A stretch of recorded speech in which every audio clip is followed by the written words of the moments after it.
Ilya Topuria တယောက်ကတော့ BJJ ကိုကြီး Charles Oliveira ကိုလေတိုက်ထားလိုက်ပြန်ပါတယ်။ Charles Oliveira က professional rock course မှာတက်မှာကျွန်တော်ထက်ပွဲရည်အတွက်အများကြီးထိုးထားပါတယ်။ဒါပေမဲ့အဲ့ဒီချက်ကသူ့အတွက်အထောက်ပံ့ဖြစ်မယ်မထင်ပါဘူး။ဘာလို့လဲဆိုကျွန်တော်က MMA မျိုးဆက်တက်မှာတခြားကစားသမားတွေနဲ့မတူတဲ့သူမို့ပါ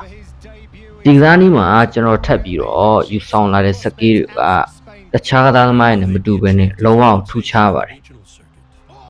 Alexander Volkanovski မတ်ဆိုလိုဝေးလို့ဆိုရင်ကျွန်တော်စကားတွေကအယူချီပန်းရှောက်ပြောနေတယ်ဆိုပြီးတော့မှထင်ခဲ့ကြတာပါဒါပေမဲ့နောက်ဆုံးမှာတော့သူတို့လည်းအမှန်တရားကိုလက်ခံသဘောပေါက်သွားခဲ့ပါတယ်ကျွန်တော်ရှိမှာဘလို့ပြန်ပြန်မှုပဲရှိနေပါသေးပြဿနာလုံးဝမရှိပါဘူးချာဆိုလီဝေရာကကျွန်တော်ထက်ပူတာနေတဲ့အချက်တစ်ခုမှမရှိဘူးလို့ဒါကျွန်တော်ထင်တယ်ကျွန်တော်ကအရန်ကိုပြီးပြည့်စုံတဲ့ဖိုက်တာတစ်ယောက်ပါပုံစံမျိုးစုံနဲ့ထိုးတက်ပြနိုင်လို့ဘလို့အခင်းချင်းမျိုးနဲ့ပဲဖြစ်ပါချာဆိုလီဘဲရာအတွက်ကတော့ဒီပွဲမှာအသက်ရှူချောင်းမှာမဟုတ်ပါဘူးကျွန်တော်အနေနဲ့တပွဲလုံးကိုအသာစီးကစားပြသွားမှာပါ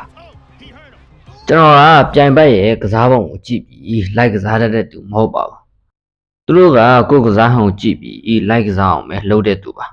ဒါကြောင့်ရှုံးပွဲမရှိချန်ပီယံအဖြစ်နဲ့ရက်တီထားတာလေချာဆိုလီဘဲရာမှာအဲ့လိုမှတ်တမ်းမျိုးမရှိတော့ပါဘူး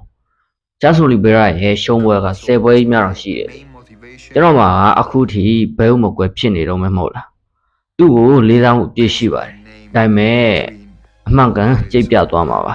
ကျွန်တော်ဘယ်လိုပုံစံမျိုးတွေလုပ်မလဲဆိုတာပြည်သက်တွေကြည့်ပါတယ်ချာဆိုလီဝေရာကိုပထမအချိန်နဲ့တင်ပွဲသိမ်းပြသွားမှာပါဆိုပြီးတော့အီလီယာထိုဘူရီယာတယောက်ကတော့လေတိုက်ကြံ့ပြလိုက်ပါတယ်ဟုတ်ကဲ့ပါအခုလိုမျိုး MMA နဲ့ပတ်သက်တဲ့သတင်းတွေကိုသိချင်တယ်ဆိုရင်ကျွန်တော်ရဲ့ channel လေးကို like and follow လုပ်ထားခဲ့ကြပါဦးအားလုံးကျေးဇူးတင်ပါတယ်